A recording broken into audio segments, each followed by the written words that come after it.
Hello friends, எல்லாருக்கும் வணக்கம்.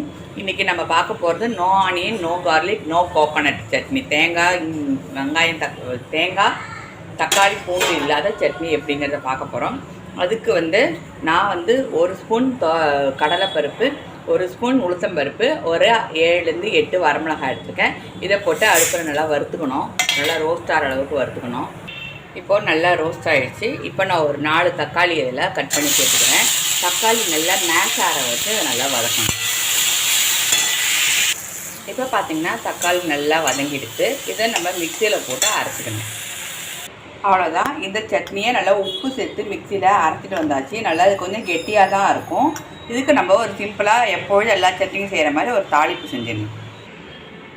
இப்போ பார்த்திங்கன்னா தாளிப்பு செஞ்சாச்சு. இந்த சட்னி சூப்பராக இருக்கும். தோசை இட்லிக்கு ரொம்பவே நல்லாயிருக்கும். வெங்காயம் போடக்கூடாது, பூண்டு சேர்க்கக்கூடாதுங்கிற நாளில் நம்ம மாலையபட்சம், அமாவாசை அது மாதிரி நாளில் சட்னி பண்ணி சாப்பிட்லாம். சூப்பராக இருக்கும். டேஸ்ட்டும் ரொம்ப நல்லாயிருக்கும். கண்டிப்பாக ட்ரை பண்ணி பாருங்கள்.